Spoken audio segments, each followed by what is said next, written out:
here with Mr. Armand Herczeg. As you can see on his background, he's going to be fighting again in Oktagon. It's going to be a rematch that I wasn't sure was going to happen. It's going to be a fantastic. It's going to be a fantastic fight. I think it's going to be a lot different from the first one because I don't think many fights can go the way the first one went.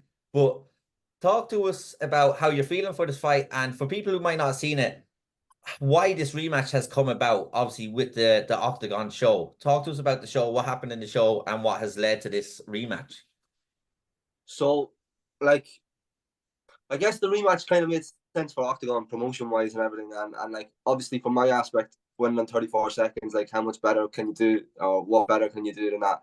But I like the matchup against Jake because he also is my age, so it's not like I'm fighting someone who's already grown into their frame. It's kind of like someone who's just gone pro, just like myself. So we're on the same level. It gives me an opportunity to like fight someone who's around my level of experience. Even though I've had a lot more fights than him, he's a fairly experienced lad. He's a high belt in jiu-jitsu and all. And I know belts mean fuck all, but when you start getting close to that black belt, you have to respect it, you know. So I think it's just giving me the opportunity to like show myself against someone who's similar to me in a sense. We're around the same age, as I said, and we're coming to the same position in our career. It's both of our second fight, all this nonsense and everything. But it's not exactly the fight that I wanted. I kind of want to be fighting more of the Eastern European lads and the Eastern European side of the roster than constantly fighting UK, or if they bring in Irish lads, trying to get Irish lads to fight Irish lads.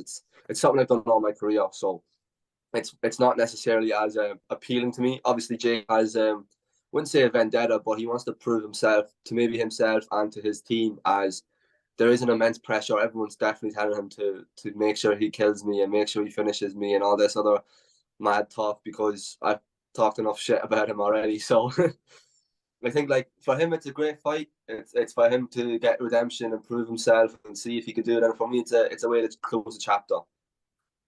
Yeah, and like that with Oktagon, like you said, with the show, 34 seconds. What strikes me and what kind of makes me laugh is because obviously with your striking background, everyone keeps calling you a striker. Like, and obviously I know your amateur career very well, and then obviously with the show again, like you're more of a submission. I don't want to say more of a submission artist. Like you want to be on the feet, but obviously people take to the ground. But you've no problem when you get down there in putting people's lights out. You've done it in quick succession. I think Rory Lavery was another one that you put out very quickly. When you went into this initial fight with Jake, the kind of feeling I got from like the talk on the show was they felt like maybe not that Jake was going to easily beat you, but it felt like the English team felt you were an underdog. Obviously, they were always going to feel that. Did you feel that they thought that of you, that you might be the underdog in that fight? Well, to be honest, like, I went on that show not really like giving a fuck how it goes. To be honest, I didn't really care like what it was. I was just like, get the first fight, and we'll see what happens after that. If we win, we win. If we don't, we don't.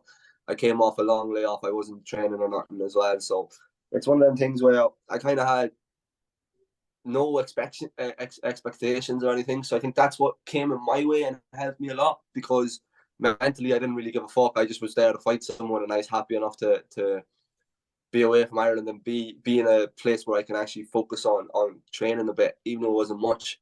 I got that opportunity to just be in my own zone, be around people that are doing the same thing as me, you know. So it was just one of them things where I just went, right, we'll go out and fight. If they think I'm the underdog, fair enough. I knew what I'm capable of. I know my abilities, and I knew the English team wouldn't know much about me, because even on Tapology, when I was fighting at amateur, I wasn't high on the rankings and all, because I always had a fight. I maybe won a couple of fights in a row, then lost a few in a row and all, because the missing gap that I had in my fight was basically me anti-grappling and me wrestling, which I've worked a lot on now, and I'm fairly confident in getting back to my feet and doing the right things in the right positions. Whereas back at amateur, it was more, all right, someone shoots at me, I'll defend the guillotine, and if it doesn't work, I'll try and get back to my feet now. Whereas now, I'm not as trigger happy with guillotines. I'm not trying to jump on them straight away and all, so I'm more aware of what way to defend stuff, and I'm happy enough with how much I've progressed.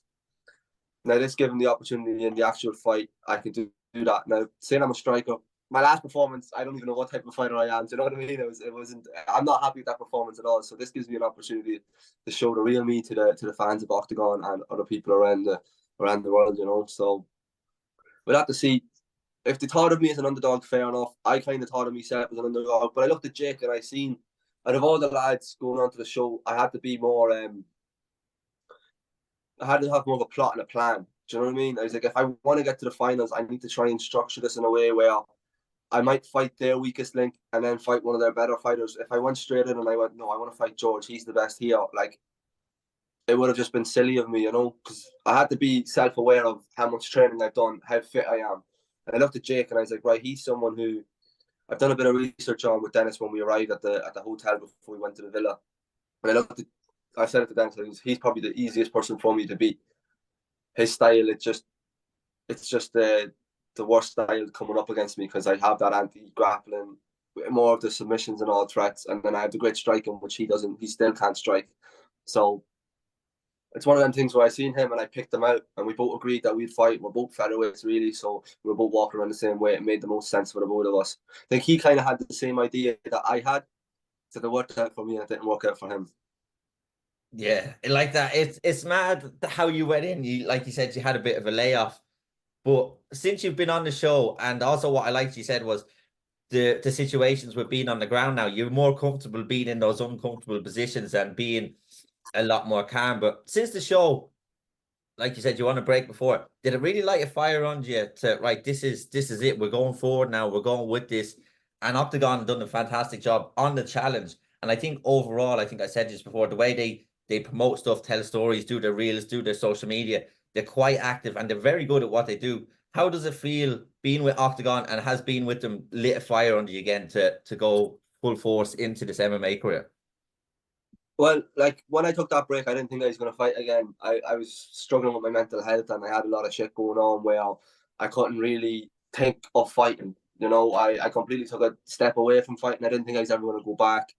Then one of the days, I don't know, I was in work and one fella started up working with me at an apprenticeship and he done like a bit of kickboxing and all. And you know when like new people start a sport and they're like pretty okay at it or they're winning fights and all and their ego goes really high and they're like, oh, I'm an unbelievable fighter and all. I'm just sitting there like, lad, I get what you're saying 100%, but you're saying this technique wrong or something like that. And it just started lighting a little fire in me. I'd be walking around shadow boxing and all. I was like, right, I need to go back and train. So I went back to Dundalk and I went back to Sanda and trained maybe 2 or 3 times, and then I trained twice down in Paddy Houlihan's as well. And Paddy rang me just before I went down to him and trained with him that there was this show and all. So I took the opportunity. Darren told me about it as well, and we went on it. But I think it's just all in line. You know, I had no other options. There wasn't much else going on for me. It was either I do a 9 to 5 and I live a normal life, and fair enough, I start my own business, I do carpentry or whatever, and then I sit down and my kids ask me about what I did when I was young, and I was like, oh, I used to fight, I could have went pro. That's never been me, you know. Like I dropped out of school to chase this.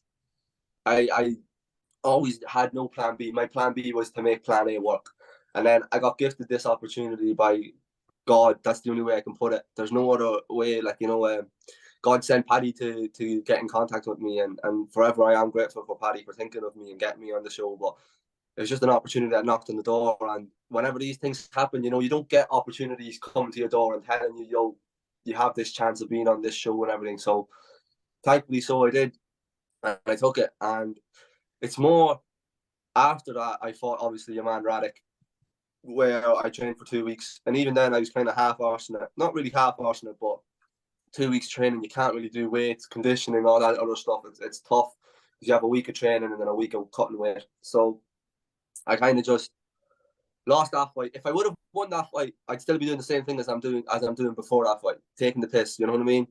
So everything turned out the perfect way. I'm fighting the correct way now. I'm training the correct way. I'm putting in the work now. I'm sparring with the right people. I'm thinking of the tactics and everything. So my whole development of it has lit a whole new fire into it because this is the only option I have. I have nothing else going for me, you know. So when I step into that cage on the 27th, it's going to be Jake's going to actually have to put me into a hospital bed, or he's going to have to kill me because I'm not leaving there unless I'm winning. Like, if I have to bite his ear off, I will go full Mike Tyson, you know.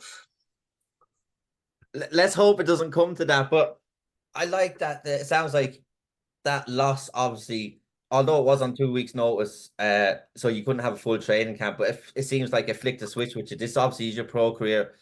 Like we seen you at amateur all the time, jump in here, like coming in on. You get to a venue, can you kickbox today? And you're literally kickboxing like 2 or 3 hours later.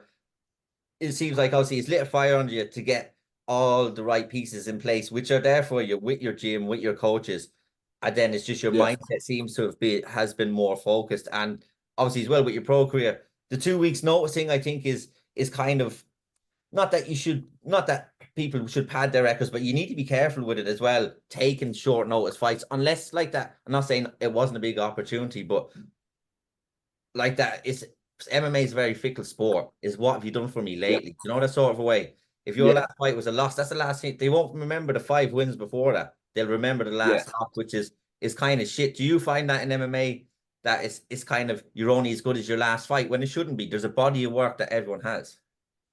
Well, it is a saying, you know, amongst everyone, you're only as good as your last fight because it's the last time you performed and it's the last way you have performed. So I do believe that. And it's also a thing where, like, I need to be self aware and I need to actually be focused on always improving. And in my last fight, fair enough, it's the only fight where like I've properly mixed it up with grappling and takedowns and striking and everything like that. But I fought someone who's very, very beatable and I made it very hard for myself. I went in and I made a lot of mistakes, and obviously I wasn't fit enough. So when you're dancing around and you're looking up at the time and it says 2 minutes left, and you're like, "Oh fuck me, boy! I just want out of here so I can go and have a pint instead." You know what I mean? But it was one of them things where I just had to cop on, and this is my career. Like I don't want my career to be in a few years where I look online and it says I have 4 losses and never won a fight, and I stopped fighting as well. So it's up to myself. At the end of the day, I can bring anyone into my corner. I can have any coaches I want behind me. If I'm not there mentally and if I'm not prepared for it mentally and physically, then it's not going to happen. You know, so that was the biggest lesson, and it's what I have to do. Like if I fought Radic on the 27th, I know I'm beating him. I've done the preparation, even though I've completely different style fighter. I know what he can do and what I can do, and I know I have a lot more weapons than him. I know a lot more weapons than Jake, but it's one of them things where I need to actually be there at the right frame and the right mindset and the right physicality. Yeah, and it sounds like that. It sounds like you've matured as a fighter and as a person. And one of the things that you're saying is self-awareness. And I think a lot of people would say they're self-aware, but you sound like you have it. Like one of my things is I'm too self-aware and I always go, I'm not good enough at this, I'm not good enough at that, I'm not good enough. Do you know, sort of way? But I Yeah, find when I have that mindset, I will always work on those things then to go forward and go, okay, well, I've got that sorted, but I'm lacking here. And it's a tool that doesn't just come naturally either. Well, it does come naturally some people, but some people it's hard to work on. But when you're going into this fight, obviously with Jake, I've seen there's been back and forth. I've seen obviously with the Combat Wizard, which I thoroughly enjoyed. I wasn't expecting you to come on with the background. There was obviously bits of back and forth. You apologized at one stage, then you kind of kept going into him. What would you say is the kind of I don't want to say relationship, but what's the but between the two of you? Is there tension? Is there bad blood?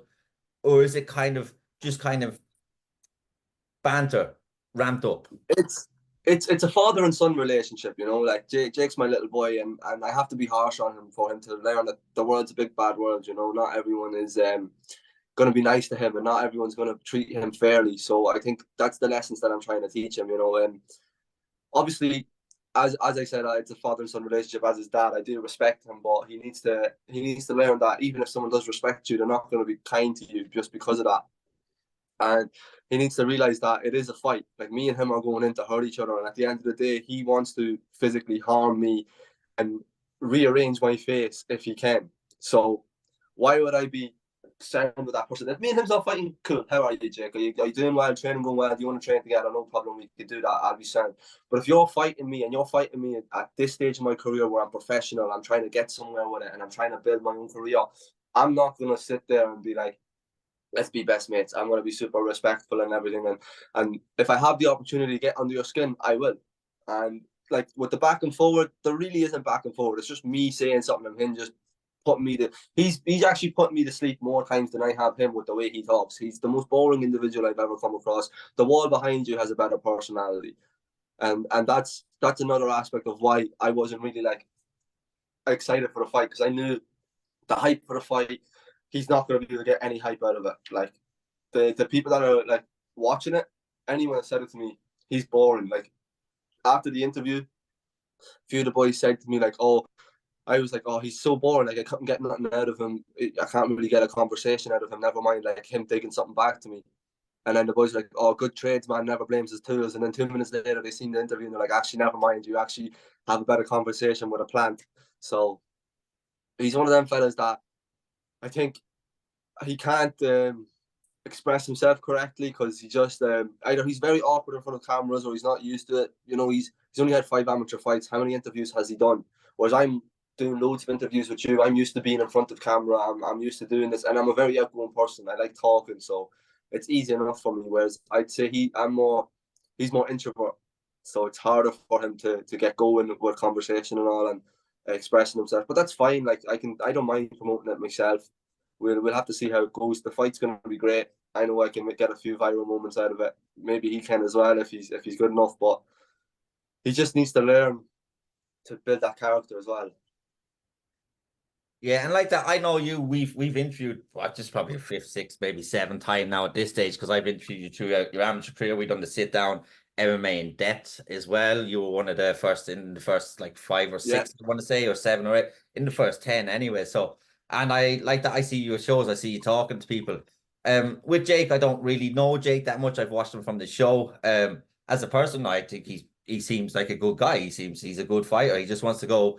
He seems like he just wants to fight. He seems like he doesn't want all this around it. Whereas at the minute, as it stands, with the era we're in at the minute, unfortunately, it doesn't always go by who's the best fighter, who's this. You do need to build stories, and that's what promotions want you to do. Is they want you to build a story. You need to market yourself. You need to make yourself a brand. Do you know, in a sort of a way, you need to do it that way, and that's obviously what you're doing. Do you think he's going in just like he's going in? He's not saying much. Obviously, you're both going to have full counts for this. How do you see the fight going? Obviously, I don't want to say, oh, I'm going to finish him here, I'm going to finish him there, but what are you expecting from him this time? Because obviously last time you didn't get much from him. Well, he says he's going to finish me in the second. So my plan is to finish him in the first, so he doesn't get to the second, you know. then there isn't an opportunity for him to even be correct in that sense. But I think it could be definitely a tough fight. Like he comes out pretty fast. I come out pretty fast. So it could just turn out to be whoever's a bit more patient, you know, and I can bring that patient game into it and be a bit more relaxed, let him kind of try and gas himself or push the pace a wee bit.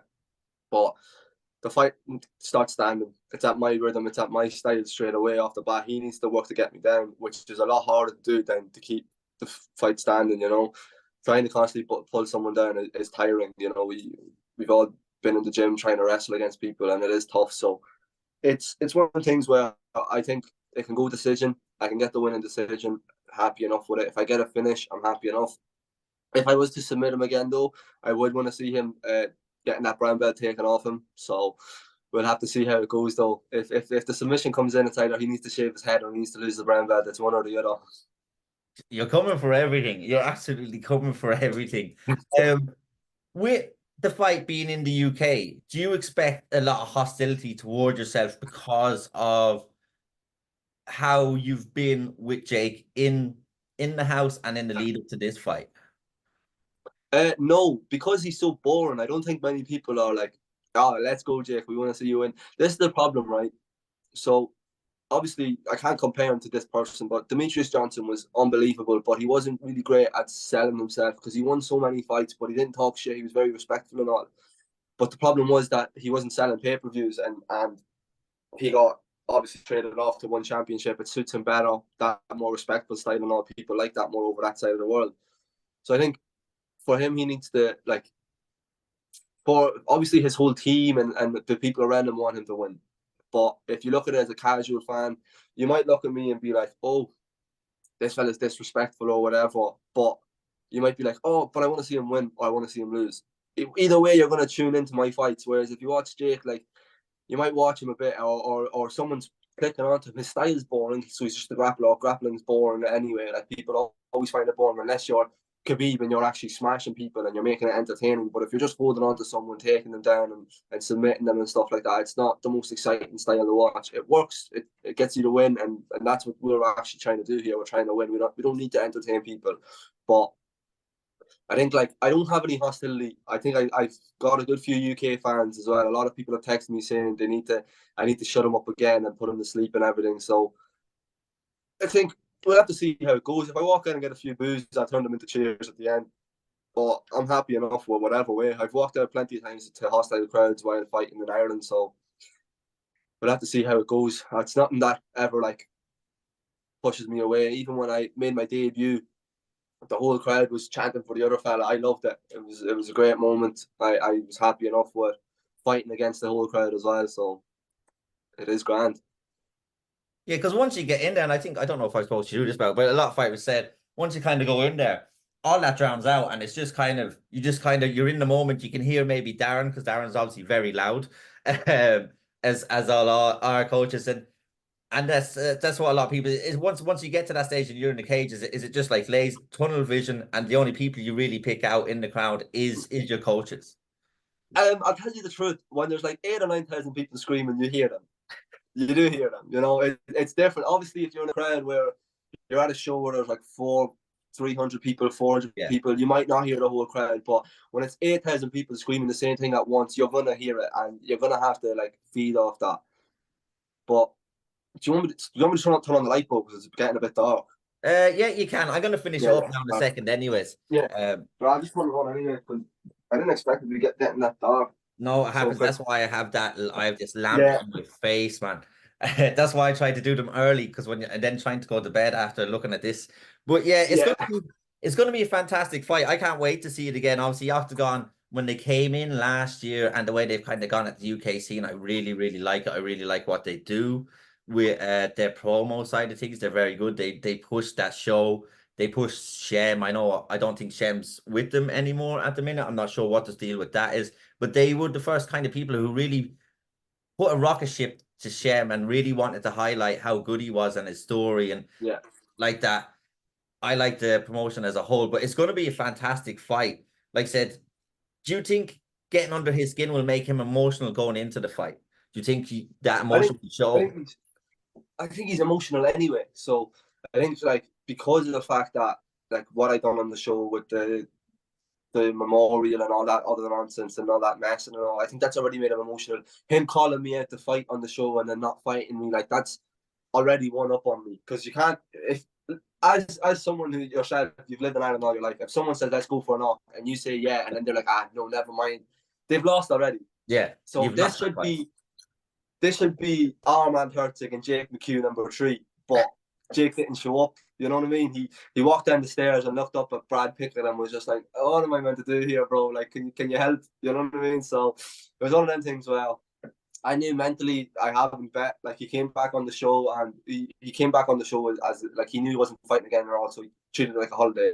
He basically took the piss with it. I know for a fact he hasn't watched the show himself, because I know if that happened to me, I wouldn't be watching the show either. You know what I mean? It's just it is funny though, but it's one of them things where he definitely has a fire built in him. He's definitely worked hard. He wants to beat me, whether he says it or not. No matter what, if anyone treated me the way I treated him, or the other way around, you know, then I'd be having a fire built in me as well. Yeah, no, I'd say that he's hard to read and he's hard to judge, but all I know is obviously he's going to be wanting revenge. You're going to want to go and finish off this chapter. It's going to be a fantastic fight. I'm going to let you go. I can't wait to see it. Is there anything you want to say before you go? Yeah, just tune in on January 27th. Watch me beat Jake again and move on in the featherweight division. Hopefully, get another fight soon. Big thank you to everyone that I'm training with. So obviously, boys from Sanda, boys from FAI. Also, there's going to be a GoFundMe link on my bio that I'm going to put up for anyone that has heard about what happened with Ryan, who would like to donate in any way and help him. It would be much appreciated. Ryan's someone who's helped me as well. You know, he's given me lifts to Belfast or from Belfast to get back home. So I want to be able to help him back as much as I can. So by throwing that GoFundMe link on, I'll be able to get you to, if you want to donate or anyway, support him and his family, would be really appreciated. Yeah, because at this time Ryan's a great guy. At this time, his family needs it. Everybody kind of has pulled together. So, and a lot of people think, oh, I only can donate a fiver. I can only donate the fiver, donate the tenner. All these little Yeah, bits. If 100 people said, "Oh, I can't," all I have is a tenner. That's €1,000 if 100 people just donated. So yeah, we want to try do the definitely. best for Ryan that we can. He was a fantastic character. He is a fantastic character within the MMA scene, and like that, you can see just the reception when obviously it came out and how everyone's pulled together. The seminars everywhere for the next 2 or 3 weeks. Yeah, So we just wanted to make the best recovery can. When I release this, I'll put the GoFundMe under my story in my link as well. So anyone that does want to do it, does want to donate, can. So I want to thank you so much for your time and the best of yeah, skill. I will be watching the fight as it happens. yeah. Thank you, bro. I appreciate it, and I appreciate everyone with all the support and love. And thank you for everyone that's going to come out and watch it live or watch it from home as well. So appreciate you having me on again. It's always a pleasure. Perfect. It's always a pleasure to have you on, and I will see you soon.